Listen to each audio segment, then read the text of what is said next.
Welcome to Your College-Bound Kid, a podcast for parents, college counselors, students, and anyone who wants a weekly deep dive into the world of college admissions. Hi, I'm Susan, and I'm a college counselor and have read applications for a small liberal arts college and 2 research universities. My twins are recent college graduates. I'm Lisa, and I'm a clinical psychologist and college counselor. I have a daughter in college, a daughter in high school, and a son in middle school. After 30 years in Chicago, we recently moved to North Carolina. My name is Mark. I'm a college coach in Atlanta and the parent of 2 daughters. Karis, a graduate of Davidson College, and she is the founder of the Spanish tutoring company, SpanishHelpToday.com. And Joy is a wellness coach at Keenan Flagler Business School, University of North Carolina, Chapel Hill. And I'm so blessed to be able to work alongside both my beautiful daughters at School Match for You, a college counseling firm that I founded in 2010.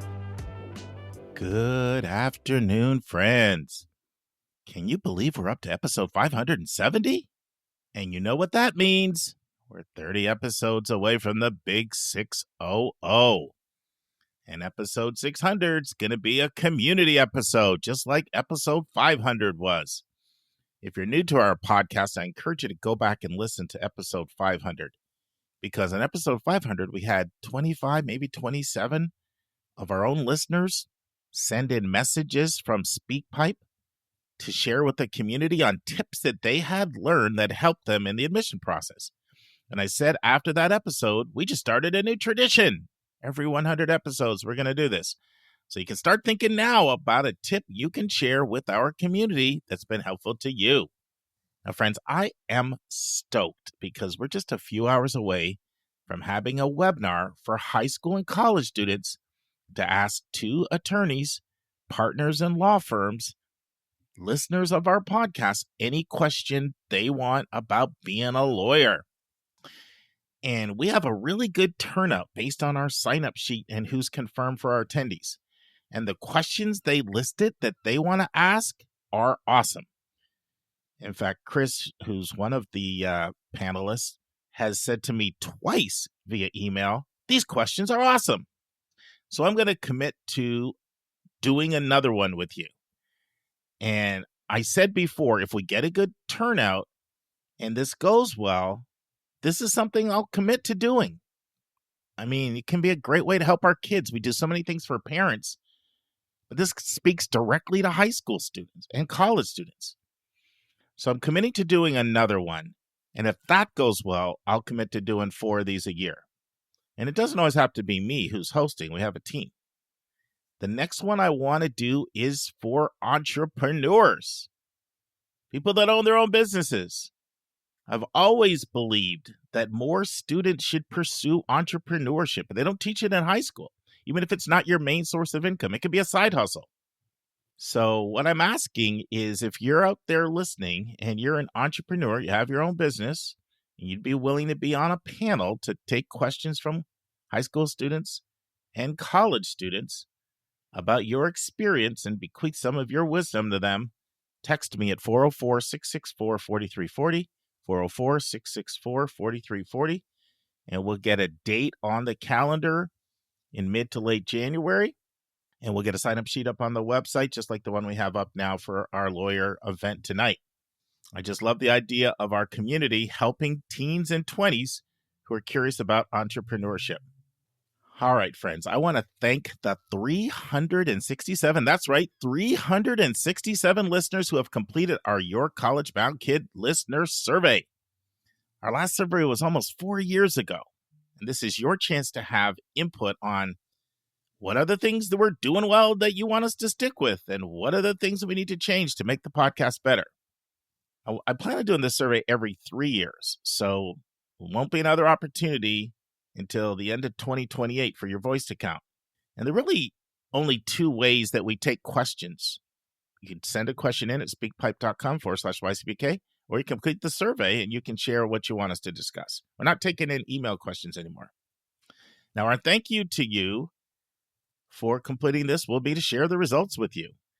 And the biggest thank you will be for us to work on implementing anything that we can do that's doable logistically where we get a clear sense that this is what the community wants. Now, I'm going to give you an example of how we are already implementing your responses to the survey. So there's a question on the survey that asks, if we were to add another member to our co-host team, would you prefer us to add another admission officer, another college counselor, somebody else? And while some responses came in and said things like a parent or a student, and college counselor got a decent amount of votes, but you overwhelmingly voted for admission officer. And I know that we're still have the survey open for 15 more days, but the response has been so overwhelming, I can say with confidence, admission officer is the top choice.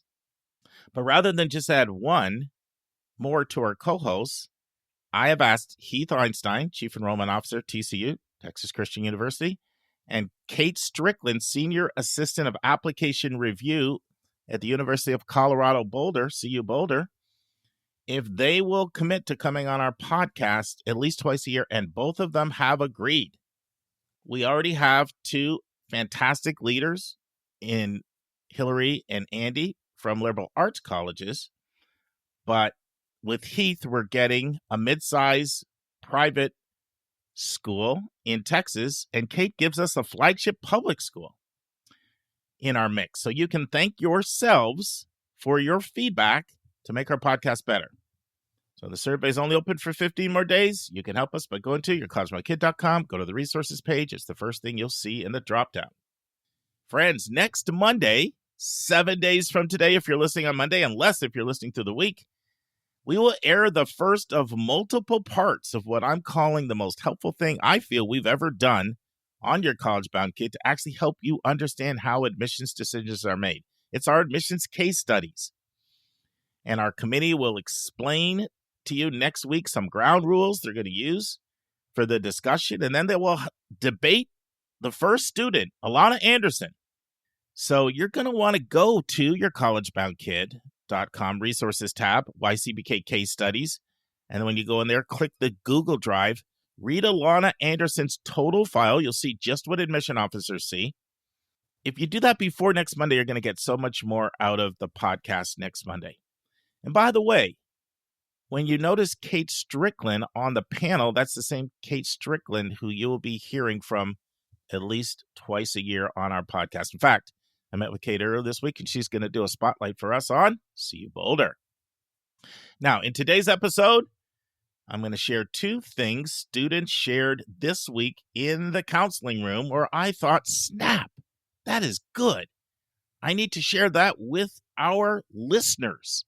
So yeah, you're going to get two admissions tips directly from students. And then I'm going to share Caltech's new approach to standardized testing. And I'll let you know my thoughts about their new approach. And then you'll hear the final part of the panel discussion Lisa led with 4 other parents, all YCBK listeners from all parts of the country, that discussed the pressure students are feeling with the college process. So let's dive in. All right, let's start out with the first tip from a student. So I'm having a conversation, was actually with the parent of the student.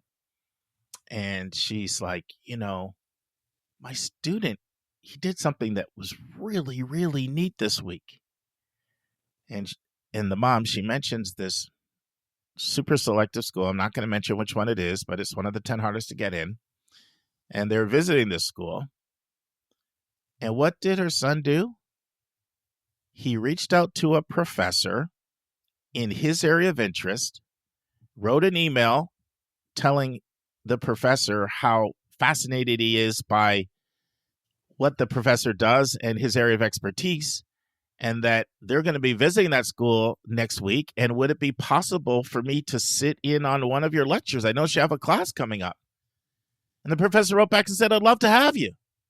And just like that student did that, that's an idea you can do as well. So that's the first admission tip from a student.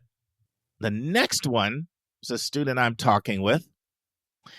And he had come back from one of these events where multiple schools are all together and they present, like 4 or 5 schools all present part of joint travel. And he said, I got a really good idea from one of the admission officers. And the admission officer said, you know what you can do that will really help you? Read every single thing on our admissions website. And that's our second tip from a student. That is a great idea. I often say to my students, only 1% of students spend enough time on the college's own website, in my opinion, that they should spend. But particularly reading everything in the admission section, because you're going to read things like frequently asked questions, who's traveling to different regions of the country. You can oftentimes read what they're looking for in a student. Some colleges even share their admissions rubrics, how they read a file. There's so many things that are on there, and it's just a great tip. And so that's the second tip this week from our students to you. All right, friends. So I mentioned to you, Caltech has had a change in their standardized testing policy. And I'm going to do something which I always go back and forth when I do this. Like, I hope this isn't snooze fest. I hope I'm not putting you all to sleep, because I think one of the cardinal sins out there is to bore the audience. But I also want you to know the context. So what am I talking about? I'm going to read. So this is directly right from Caltech's website. I'm going to read it, their big announcement, and then what I'm going to do is I'm going to tell you my opinion of their new standardized testing policy. I'm going to give you the pros and I'm going to give you the cons. But before I read this, I want to say something before I forget. I'm speaking for myself and only for myself. Had a very robust conversation with another co-host this week, and we don't always see the same things the same. And this is one topic there's the variance of opinions on if we like this new policy or not. So just know I'm speaking for myself and myself only. All right. So here's the article. It just broke a couple days ago. And I want to tell you the title of the article. Busting the Caltech Requires Perfect Scores Myth. Busting the Caltech Requires Perfect Score Myth. All right. Admissions leadership explains the bucket system for evaluating standardized test scores. Many students applying to Caltech assume the institute will only accept those applicants that have perfect SAT or perfect ACT scores. With the introduction of a unique bucket system by which test scores will be evaluated alongside a number of other criteria, Caltech's admissions team hopes to dispel this myth and prevent qualified students from selecting out of the process before they've even applied. Subtitle: How does the new system work? The novel system works like this. Scores between 780 and 800 on individual portions of the SAT, or a 35 to 36 on sections of the ACT, will be labeled by the admissions team as Bucket A. Data on student performance at Caltech shows only a small difference between students whose test scores fall within that range. SAT scores between 750 and 770, or ACT scores of 33 and 34, will be shown as Bucket B. The data showed a larger but relatively small difference in these students' grades at Caltech relative to those who now will be Bucket A. Individual scores in Bucket A or B will be hidden from the admissions committee and will only be displayed as the bucket the scores fall into. Students with SAT subscores below 750 and ACT subscores below 33 will have those specific scores presented as part of the application. Okay, so in other words, let's say somebody applied to Caltech with a 690. They're going to see your 690. They're not going to call you Bucket C. But if you have 780 to 800, they'll just see Bucket A. 750 to 770, they'll see Bucket B. Anything under that, they're going to see the actual score. Okay, subtitled, What Scores Do Students Need? The biggest motivation to do all of this is the fact that students are worried that unless they have perfect SAT scores, they will not be admitted into Caltech, which makes them not apply. says Omar Tamaz, a Caltech professor of economics and mathematics and chair of the undergraduate admissions committee. We feel like we lose a lot of people who self-select out of our pool that we would have wanted to admit. He notes that while falling into bucket A and bucket B gives students the best chance of getting into Caltech, the Institute has typically admitted a handful of students with scores below 750 each year. It requires an extra level of care from students who are included in bucket C to make sure you have very clear additional evidence that you have what is needed to be academically successful at Caltech, Tamaz says. Why was a new evaluation system developed? Subtitle. What was also revealed through the committee's research was that students do not have to earn perfect test scores to do well at Caltech, says Ashley Pally, Dean of Undergraduate Admissions. We realized we needed to help students know that they can be successful at Caltech without perfect scores and not self-select out of applying to the Institute, she says. To help bridge the gap between what the faculty, committee, and admissions team learned about the importance of test scores as part of the process of evaluating applications, the admissions team recently rolled out a new system for assessing SAT and ACT scores in which ranges of test scores are grouped together for the purpose of evaluation. The aim of the new system is to steer qualified prospective students away from the belief that they should not apply if they don't have perfect test scores. Okay, next subtitle. Is testing the only thing that matters? Tamaz and Pally say it is also important to remember that standardized test scores are just one data point used in the holistic review process of a student's academic career and achievements. In addition, because Caltech accepts a super score for test results, the highest score one can achieve by combining the best section scores, the bucket system could benefit those who might not have the resources to take the test more than once.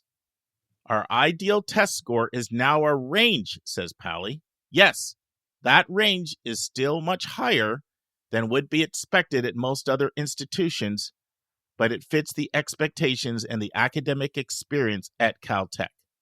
Subtitle, what is the goal of the bucket system? Pally hopes the new bucket system will mean that the Institute will gain an even broader pool of applicants who both have the ability to succeed at Caltech and to not self-select out based solely on the less than perfect scores. We hear this from counselors. We've heard this from students, and it's certainly just kind of out there in the ethos. This idea that if you don't have perfect scores, you shouldn't apply to Caltech. We also heard this from some of the admitted students who were saying, oh, wow, if testing had been required when I was applying to schools, I wouldn't have even applied to Caltech. These are incredible students that we know deserve to be here. And then they highlight this. To our knowledge, no other schools are doing bucket systems. Our innovative approach is intended to help high-achieving students see they should bet on themselves, Ashley Pally, Director of Admissions. The 2026-2027 year will be the first year in which the new system will be implemented, and the admissions office will continue to collect information on testing and student success that might help us refine the process in the future. It's the Caltech way to go with the willingness to experiment and try something new that's really backed by data. And then it says, why are test scores being evaluated again? Caltech reinstated the requirement for prospective students to submit test scores in April 2024 after pausing its SAT and ACT test requirement in 2020 in response to COVID-19. The decision to reinstate was the result of a recommendation from a faculty advisory committee on undergraduate admissions, which reviewed student testing data from the past few years and compared it to academic success. We wanted to know whether test scores are predictive of student performance in our classes. So we looked at various metrics, how they did in classes, whether they did research, which, by the way, is extremely important at Caltech, all sorts of things. And we got one very clear answer. Test scores are predictive of success, even into students' sophomore and junior years, says Tamaz. So we don't want to give up on the ACT or the SAT. Okay. Hopefully I didn't bore you guys. So I'm going to tell you what I think are the pros and cons of this new approach.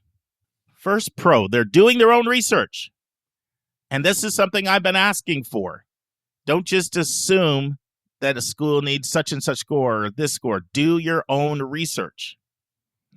Now, keep in mind, Caltech is very different from other institutions. I've never visited a school ever, and I've been to over 400, that has been as clear to me as they were about how difficult their program is. In fact, they agreed. Brennan Barnard and I were on a trip together there, and Brennan made the first comment. I was with him. He said, we were talking with Ashley after the presentation, and Brennan said, it seems like your approach is almost like Navy SEAL training. Navy SEAL training, where you break people down and put them back together again. And Ashley agreed, because that's what they described. They said, we're going to break you and make you feel like you can't possibly do this program. That's how hard it's going to be. And then we're going to put you back together again. So there's very few schools. I can't think of another school. Even MIT doesn't present it that way. So these numbers are high because it's Caltech. So I commend them for doing their own research. I also commend them for being creative, not just being a sheep and following the masses. One thing I like about COVID-19 is it's opened up some experimentation. 3 of our leaders, Andy Strickler, Conn College, Hillary Dickman, Colorado College, and Heath Einstein, TCU, they all practice a no-harm testing policy. That's creativity that came into this space, and I've been encouraging that on other occasions. So I respect the creativity. Another thing that I respect, they said we're going to reevaluate it every year as we get more evidence. So I give them a lot of credit for that. I also like the fact that they are busting the myth of the perfect scores. You know, there's a certain type of perfectionistic student that is just hell-bent on getting a 1600. I worked with a student who got a 1590 on the SAT, and he had to go take it again to get a 1600. You know what he got? He got a 1590. And you know what? He had to take it again. You know what he got the third time? A 1590. So a student like that, this is when, one of the students, they're trying to say, listen, it's going to be the same. We're not even going to see 780 or 800. We're not going to see it. By the way, I find it very interesting. When I interviewed MIT in this podcast, you can go back and listen to that. Their research showed the same thing, that a 780 and an 800 are identical in terms of the predictive GPA. It's interesting how both schools have found that. 2 of the most intense academic programs in the country, and 2 programs where you really can't avoid super hard STEM classes. Those are built into the curriculum. All right. I like how they are debunking the myth that an 800 is better than 780. I like that. And I like that they did not just impose automatic cutoffs. So kids whose scores are below either band A, what they're calling bucket A, or bucket B, can still get in. And they actually come right out and say that. They're still going to apply a contextual lens for students to have a pathway below that 780. Another thing I like is sometimes I get a student who, I'll just say they're not reading cues very well. The one that comes to mind is the student with the 268 GPA that I just could not talk out of applying to Harvard. It doesn't happen that often. Most of the time people can read the tea leaves if they're super non-competitive, but there's a kid that doesn't. And sort of seeing the parameters of what they're expecting, I do feel this is going to help some inappropriate applicants counsel themselves out and say, probably not good for me. Now I'm going to say a little bit more about that in a sec, because this is very nuanced. All right, so those are the pros. Now there are a few cons. So in my opinion, this is my opinion, I do editorializing on these Mondays. Caltech just gives their faculty too much power. They always have. Faculty control the decisions at Caltech. And it makes some sense. Ashley Pally shares the story. She knows how she felt about that because she came from Scripps and Pomona, where that's not how it works. And all of a sudden, the faculty are making all the call.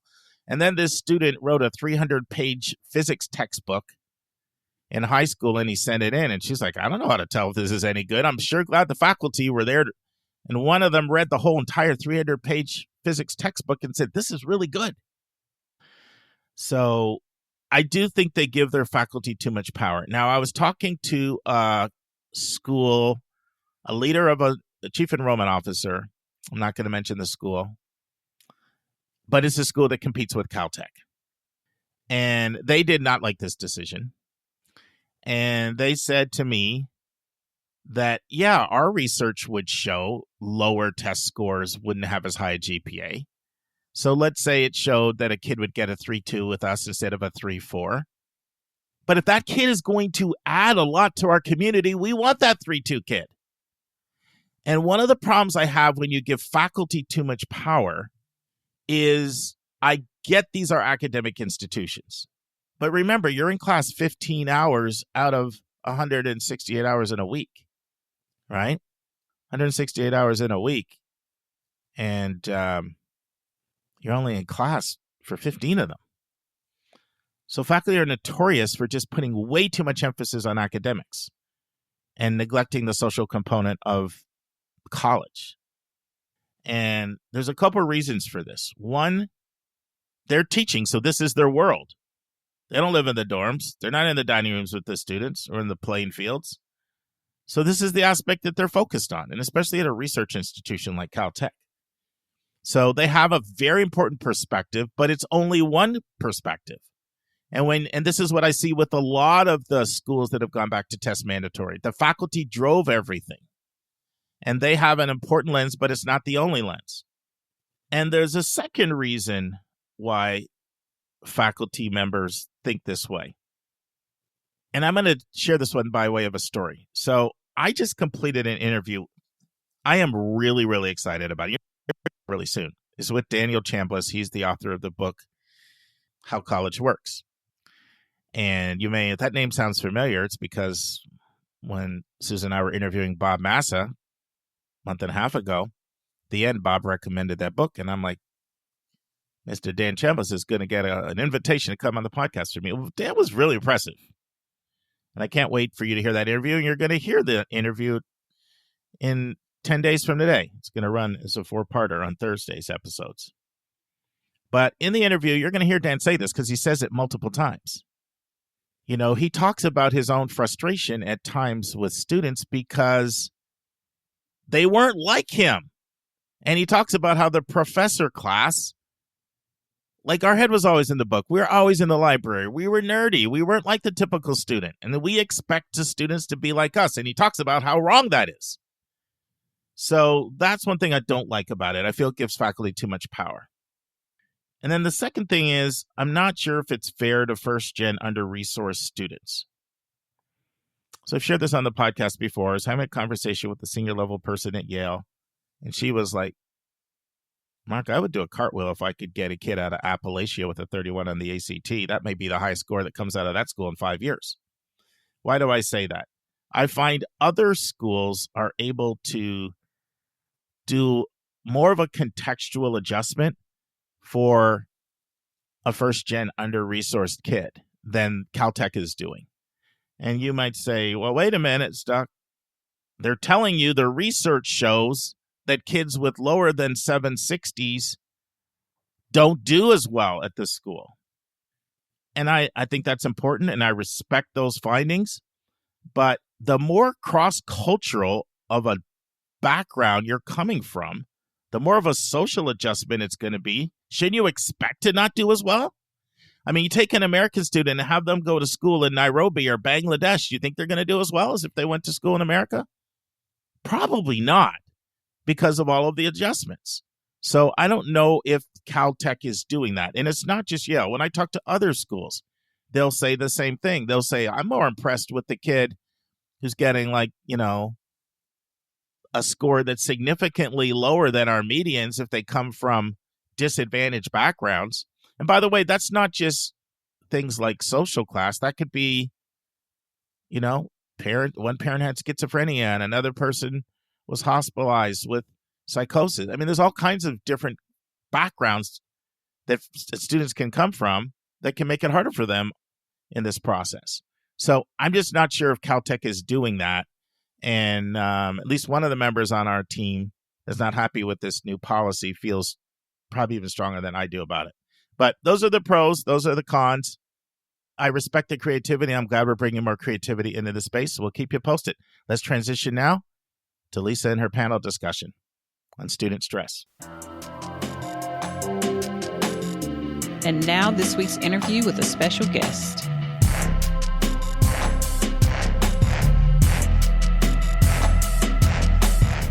Friends, we're going to continue our conversation. Lisa led a panel of parents, all regular Your College Bound Kid listeners. They're a diverse group. The 5 parents come from the West Coast, the East Coast, and the South. We have women and men. We have multiple races and ethnicities. They have different beliefs, different socioeconomic diversity. Some are in public schools, some are in boarding schools, some are in independent day schools. But one thing they all have in common, their students experiencing stress and pressure to go to prestigious college. And so last week was part 1 of the conversation of just what their students are experiencing. And this week is the final part. And why are we doing this? Because when you feel like you're not alone, you'll feel help and you'll feel hope. Listen and enjoy. I asked my daughter before I came onto this, like, hey, like, were there things that we did that helped? And she said, well, you didn't try to live vicariously through me, and that was nice. And so I didn't feel pressure to have to choose the 7% acceptance rate school I got into because you weren't saying, oh, I want you to go there. That was one thing she said. And the other thing she said is the expectation that you had of me was not that I was going to choose that whatever that highest ranked school or the lowest admit rate, whatever you want to say, school, but that you would let me choose the one that I thought was best for me. And that was hard for her. This isn't really answering your question, but I think this will still prove the point. She came to me probably, well, 2 things. One, when she first got her first admittance rate to a school that she was looking at for dance, which has an overall acceptance rate that's in the 90s. And she had heard from a friend of hers after she was really excited, like, I got into wherever. And the person said, oh, I talked to our mutual friend who said, oh, you could do better than that. Like, that was the response. And she was like, and then all of a sudden, my kid who didn't care about prestige, every single school that she had applied to, she looked up to see what's the acceptance rate of this school. Because she knew that she was being judged by her friends. And these are her friends who care about her. I believe they genuinely do. But she still felt that pressure. And then later on in the process, she'd committed to a school, but it wasn't the most selective school she got into. And there were others that were better known in the country. And she said, Mom, I can't wait to go to college because I'm tired of justifying my choice to people. And I think both of those things make me realize how important it can be for us to just support them where they are.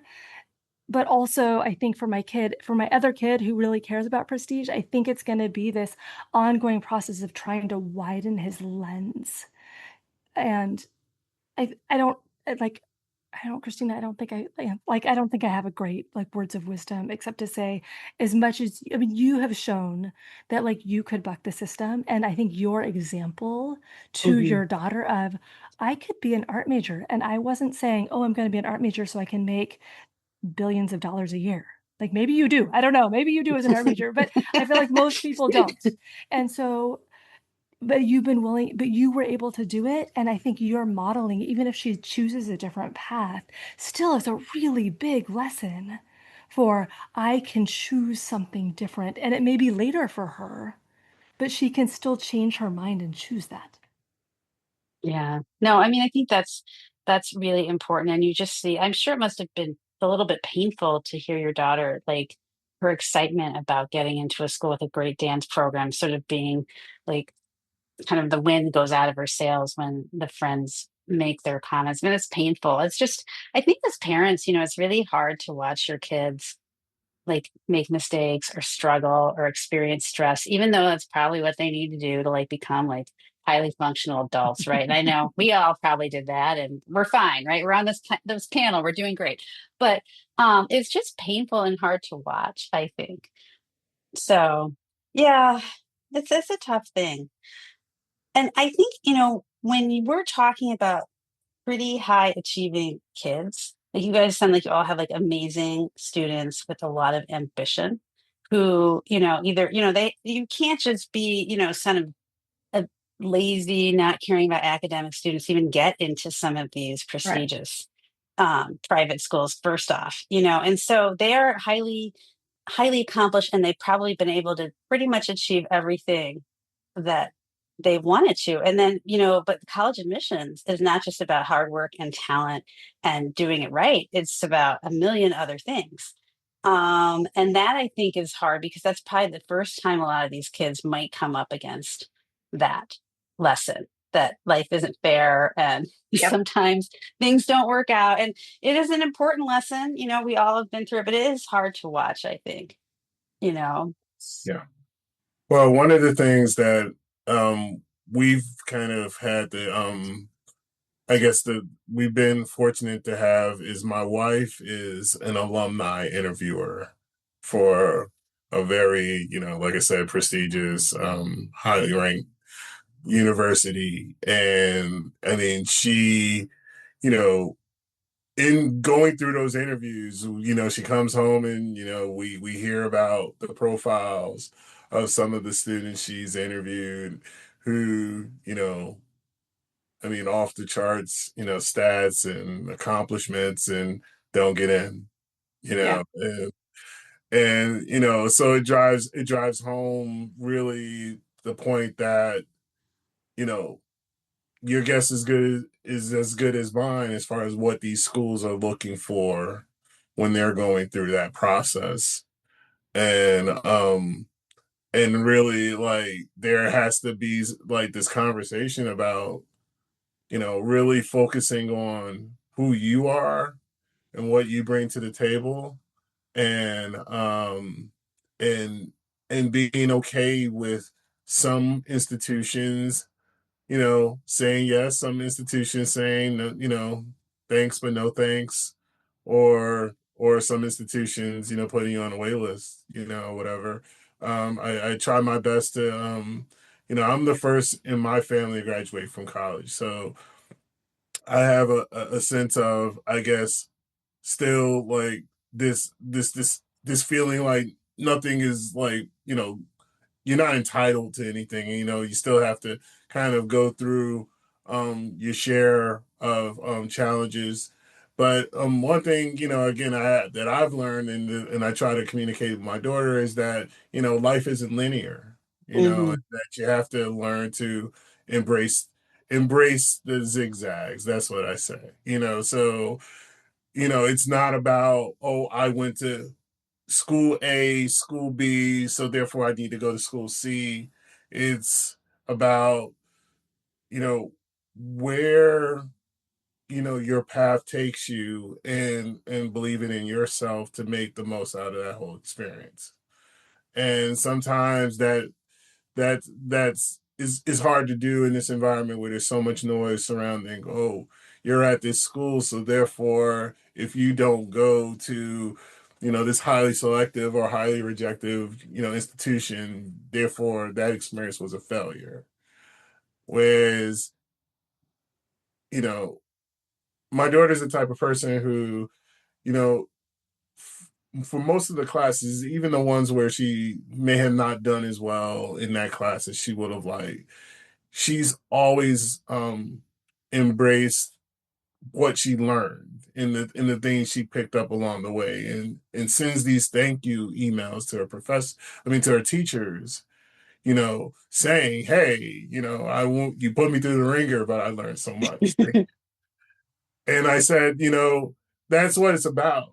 And Hmm. whether or not an institution sees that in a prospective student, whoever they are and whatever they bring to the table. I mean, some school will, and I think that sometimes we in these circles, I think people lose perspective that they're going to get into a great school. They're going to get in school where they're going to thrive and be happy. And if they're not happy there, they'll be able to find someplace else. Hmm. We're in these I would say envious positions as parents to have children who have those blessings available to Yeah. them. So I try my best to help them to help her keep that in perspective, that you're going to be someplace, you're going to be someplace awesome, and you're going to do fine. Yeah. And I think it's a very interesting time, I think, as somebody brought up earlier. And there's a lot of changes in higher education and in the environment of higher education. I'm just wondering, and you guys have like alluded to this a little bit, but like how would you say that this all impacts your whole family in terms of stress? Like this situation that's going on with your kids or did go on with your kids. How does it affect like the family environment and the other kids and spouses and that kind of thing? I can speak directly to that, Okay. like in a major way. Well, at least for me, it's a major thing. Um, her, her brother, who's going to be a junior, explicitly said to me, I think it was like at the beginning of his sophomore year, I will never do what she's doing. I think he was not traumatized by what she was doing, but just he really feels strongly and saw early on that you can get to a same or similar place by doing it differently. And it's so refreshing for me that he has that younger, I mean, it's strange, but he has this wisdom that I don't know where it came from. Standing back and watching all of this go down has made him like, if I don't get in, I don't get in. I'll transfer. I don't care. I'm not going to kill myself trying to get there. I'm going to enjoy high school. You only get to be a kid once. I mean, saying all the things that we want for our children. And he said it to me, and I was just, really happy about that. But it also means that it really had an effect on him. She wasn't around a lot because she was so busy. We had to ease up on our expectations so that her stress would be, less within the home. And we would anticipate ahead of time her high stress weeks. And so I just think it all got a little cuckoo. And once you're on the treadmill, you can't get off. You have to finish. At least in junior year, that's how he felt. And so it really affected my son, but I would say it affected him in a positive way. Yeah. But it sounds like that it kind of ran the household for a little bit, trying to accommodate the very difficult things that she was doing. Like, y'all lived She around it just a little wasn't bit. really around. She wasn't really Mhm, around. And when she mhm, was in her room. So mhm, it was a little sad. It's a mhm. little sad.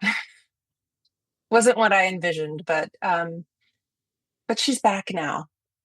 After graduation, the weight was lifted. Mm, So it was a rough 2 years, but she's been like this for a while now. So mhm. Well, hopefully in college, this will feel so good. She yeah, won't want to give it up. So, yeah. so anyone else notice any effects on their family as a whole? I mean, it can be stressful sometimes because I think when we were in the initial phases of putting together our list, you know, when we were discussing like actually um listening to Mark and you guys, I bought one of the books with the like 300, schools, Hmm. and I brought that for my daughter to take a look at. And, she noticed that I highlighted a couple of names and she thought, oh, you're, making choices for me. And I'm like, no, I am actually learning about this process, learning about schools, lesser known or lesser, name, I say names that are not as popular or, wide, widely known. So, and the podcast has been really instrumental to me to becoming aware of different institutions and wanting to do research and find out more about, the things that make those schools special. So, and I think, there were times where, there were some tense moments where, my daughter felt like, the process was being quote unquote taken away from her, so to speak. And it's really not about that. I mean, it was really about just as a family, us, doing, I guess, parallel research along with her. And over the years we did visits to certain campuses as well, so those things help. But I definitely feel that we've kind of gotten past that, those tense moments, and creating the list and coming up with some names that have a range of selectivity to versus being maybe names that aren't as selective but are good fits for for my daughter. But it's still a thing, because we're in the thick of it now. She's doing the essays. We're doing a couple of visits that we can get in over the summer, and we're like going along that checklist. Like, okay, before school starts back up, you need to be done with this and that, and you hear the I know type of thing. Um, Yeah, you get that too. I thought it was just me. yeah. It. I think my wife is really better at it than I am. I'm an accountant by trade, so I'm very specific and regimented in the way I go about things. So, and schedules is how I live my life. So I try to do my best to come off of that, but it definitely is an experience and an education, and you know, just I guess you're just trying your best to help help her by being as supportive, but at the same time trying your best not to be too much of a I guess pushy. Is part of it, is the best way that I can put it. Yeah, I think the term essay Nazi has been used at my house recently, not by me. Um, but anyway, so this is a question for Colleen and for Serena. Like, what advice do you have for those of us who are in the thick of being essay Nazis and trying to get lists made and visits done and get those applications in? What did you learn that you could impart to us? When you can outsource, Mm, outsource, mhm, just so you're in the role of a mom or a dad. And I know that's easier said than done for most people, but even someone like an aunt or anybody, that worked really well for us, so that I didn't have to, give my opinion, because that's, I'm the mom. My opinion is falls on dead ears.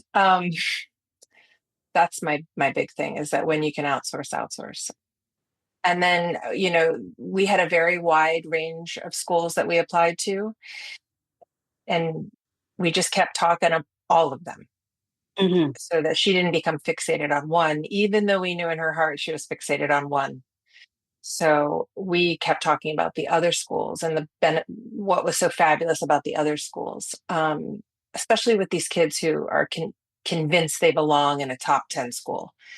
There's wonderful things about all of the schools, and we just kept talking about that. I don't know if it helped or not, but I don't know. Colleen, what did you learn? So I think I learned that, like, starting conversations earlier about their their like normalizing that there are good schools at every selectivity Mhm, tier, and that admissions rate don't equal a better or worse education. Like, that isn't how we're going to choose a school. Like, find something about the school that you like, right? That's fine. I'm not saying that the schools that are mhm, have low acceptance rates aren't amazing schools, but the amazing thing about them is not their admittance rate. The amazing thing about them is that they have a lot of resources to spend on your kid, like Mm-hmm. that. Right. Mm-hmm. So I think starting conversations, but also limiting those conversations, right? I mean, I think that's been advice given, but I would echo it of, hi, Sunday night was our like half an hour Yeah. of college conversation, because I do find it's super easy to let it bleed into everything, especially when they're in the thick of it, to be like, did you get that done? Did you get that done? How about this? Right? But if we said, we're going to talk on Sunday, like that's our half an hour. We will ask all the questions, and not that she couldn't bring something up or if there was a timely thing that we couldn't ever, but that was the goal of just having it be a limited amount of time. I think that was helpful. I also think that one of the best pieces of advice was given, and I would again repeat, is when you're taking kids to visit schools, start at schools that are much more likely on the Mm-hmm. admissions tiers, and Mm-hmm. like help your kid fall in love with those schools first. It's not hard to fall in love with like some of these really gorgeous campuses of schools that have all the money in the world, right? Mm-hmm. Um, but I think a lot of kids, including my own, didn't realize how lovely schools could be that they had Mm-hmm. never heard of. And so Yes. when my daughter went to visit one that I was like, I think you would like this, she came out saying, this is a great school. Like, I really, you were right, Mom. It's amazing, right? And Oh, for once, wow. I know, who knew? I actually Our I got daughter the is words. I very got the words. mature. Yeah. I treasure those words. Um, and so I am super grateful for that. But I also am grateful that we were able to take the time to go visit schools that I was pretty confident she would get into, Mm-hmm. that and help her say like, oh, this is a good school. And so that I Mm-hmm. think gave her again, it's just about opening the aperture of what you consider a possibility. Yeah, and I think those are all such great tips, and really just trying to have a focus of, we're not just looking at brand names, we are looking at the whole package of schools, and you don't have to do what everyone else does. And I think that's a lesson for life, quite honestly. I mean, our society is pushing, and I don't even know what these things are. My oldest would tell you, like, this purse, these shoes, this makeup, this skincare, and there might be just the same as all the other ones, right? We're just so luxury brand focused right now. And I think that just definitely bleeds into kids. I would say, like, as a psychologist, like, sure, I could say, like, oh, you guys are doing it right. Like, really talk to your kids, try to talk to them early. Like, I feel like inoculate them against a little bit of this peer pressure. But as a parent, like, I think I make all the same mistakes that everybody else does. Um, and the only thing I'll add is that, like, I guess I was kind of fortunate that my oldest is kind of a rebel in some ways, and she does her own thing. And so, when she got to high school, it was a rough transition. Let's just say there was not straight A's freshman year. And so we had to look at other schools, and we had to be in this school. And she went to a different school than my daughter goes to now. We lived in Illinois, and it was like a really nice public school, but we had to look at different schools, and we had to sort of see what would fit for her. And so that kind of opened all of our eyes in my family, just of all the options that were out there. And, she did go to Elon, and I think she got what she needed. And, she had a great time. She learned a lot. She went to SCAD for her master's, learned a lot. I think it helped her connect to her first internship, and, you know, hopefully it'll all work out. And she didn't go to Harvard. Right. And so I Right. lived through that. I lived through, like, getting that first report card and being like, oh my God. But, and I really, I always say that she is a great teacher, but a cruel teacher. But she really, like, opened my eyes to that. And so I guess I would just say, hopefully you guys can just, like, do that without having all of the struggle that went along with that lesson. And listeners, just to know that, like, it's gonna work out. Like, your kid is, gonna find a great place, even if it's not something that their peers, like, would look up to all the time. And I'm always telling my students that, like, you're not going to see most of these people again. Maybe you'll see them, like, a little bit online, but you're going to go to a school where everyone's happy to be at that school. you Yeah. know, and no one's going to be giving this school shade, and you're going to have a Mhm. great time. And if you just invest yourself in that community, like all that stuff that happened in high school doesn't matter, you know. Um, and it really doesn't matter. And then, my daughter, like the day after she graduated, she was like, all right, well, I guess those C's don't matter anymore. It's, it's all erased. No one's ever looking at my high school grades again. So, I mean, but that's really true. I mean, she was right. It's true. So, It's true. we can just step out of or be kicked out of the achievement culture. Like there's a whole Yeah. other great world out there, that's fun, I think.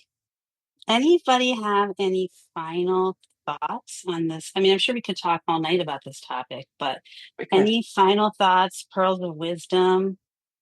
I think what, the prevailing wisdom that I've always heard is, just simply, being there for your kids, being a listening ear, trying to, you know, be the space where there's that chatter isn't there, the Hmm. place where the conversation is really about, how are you feeling? How can I help?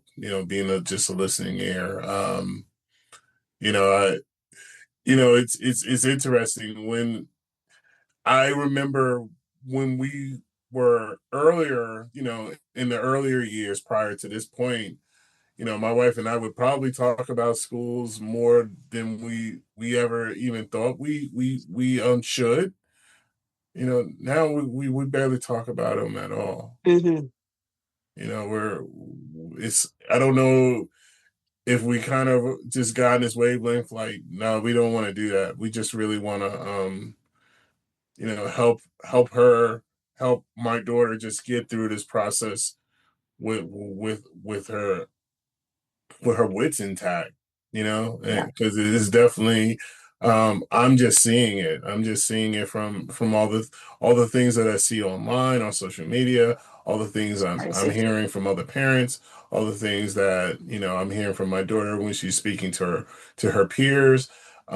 It's some concerning stuff, and and we're just making a decision that we're not going to be a part of that.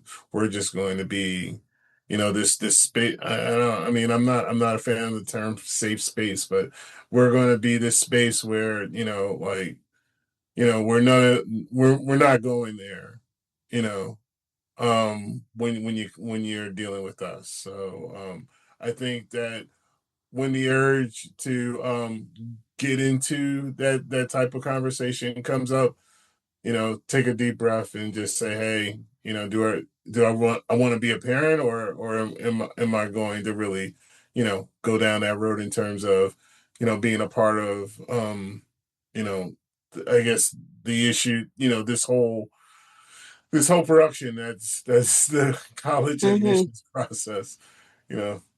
Yeah, that's a great point. I think that's true. Like, what is our role as parents and as family? And I guess I've always thought like your family are the people who love you no matter what.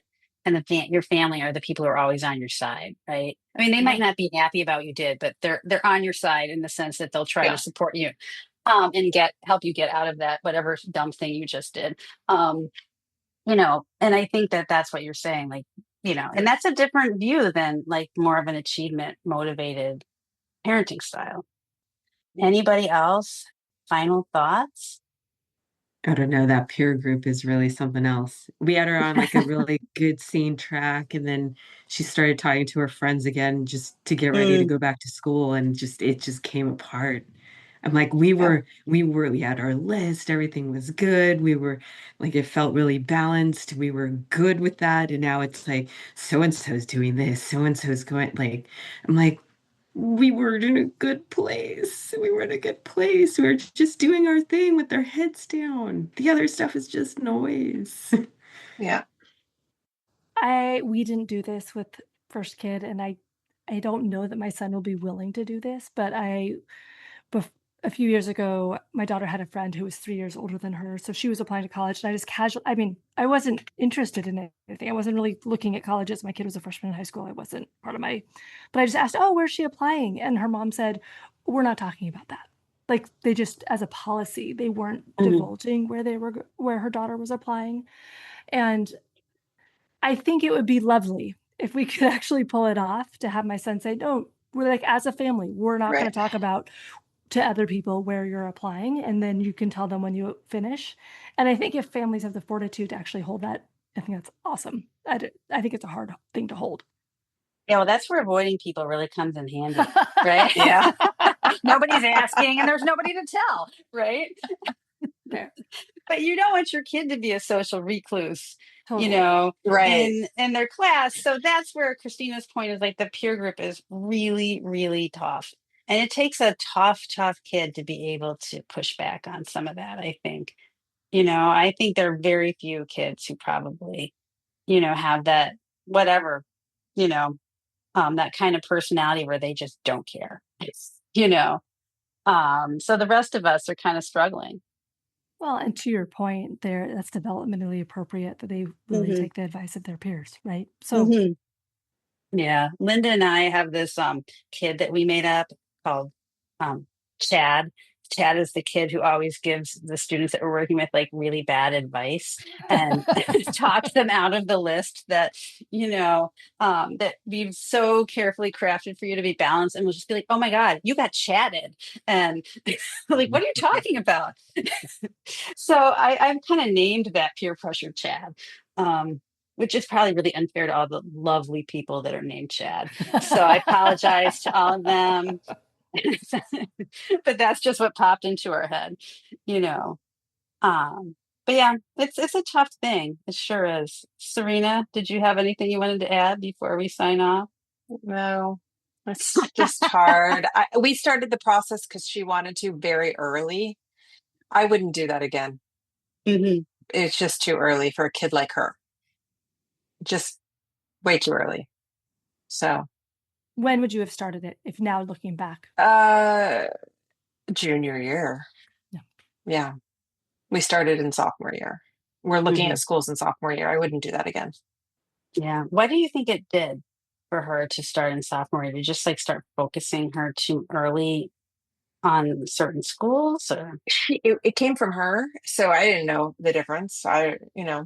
Great, sure, we'll go look at all the Boston schools in February. That's when we should go, so you know what the weather's like.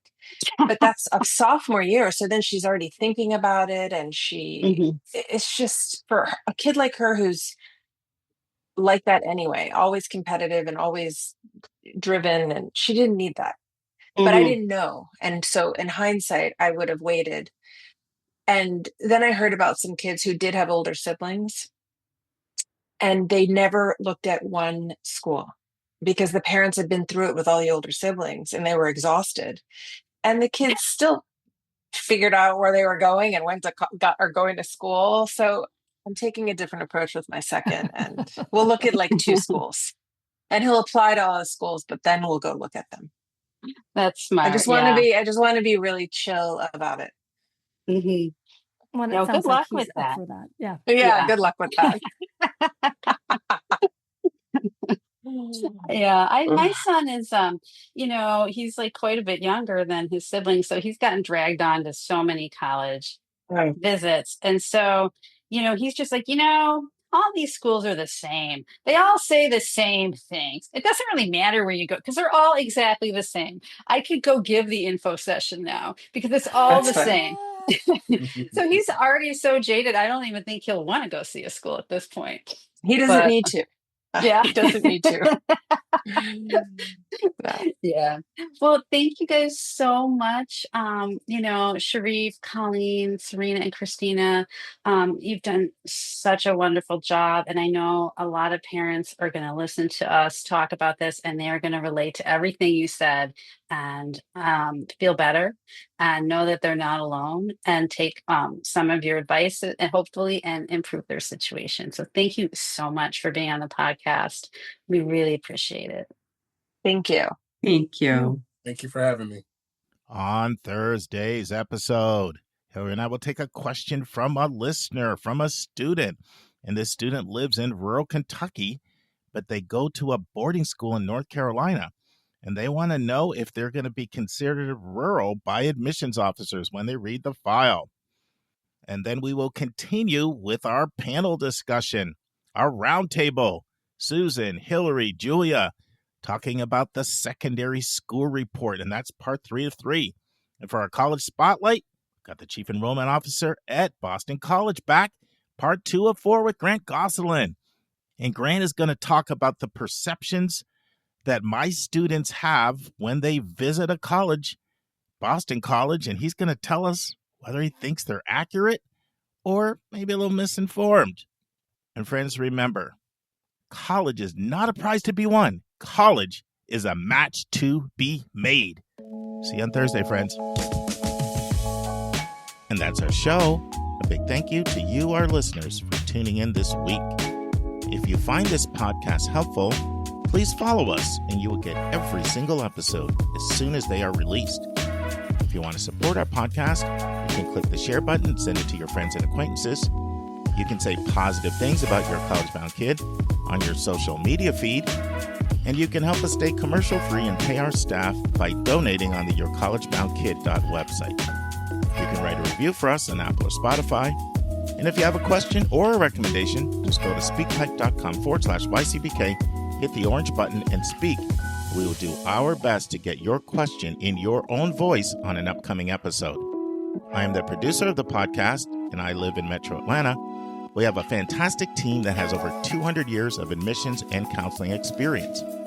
Shout out to our co-hosts, Dr. Lisa Ruff in North Carolina, Susan Tree in Pennsylvania, Vince Garcia in California, Julia Esquivel in Massachusetts, Linda Depker in Missouri, Andy Strickler, the Chief Enrollment Officer at Connecticut College, New London, Connecticut, Hillary Dickman, an admission officer at Colorado College in Colorado Springs, and our international admissions expert, Kevin Newton in Dallas, Texas. Our sensational sound engineer is Nemanja Motvich.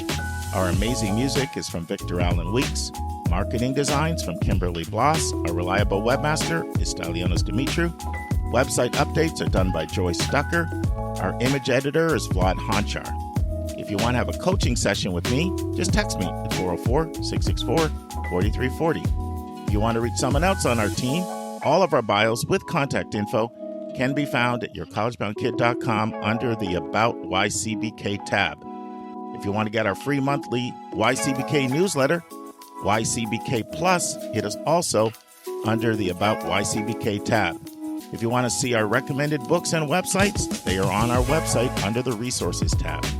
While you're on our website, check out our hundreds of interviews in their entirety. Check out our college spotlights, our blog, and our upcoming events. We think of you as our listening family, and we look forward to meeting with you every single Monday and every single Thursday.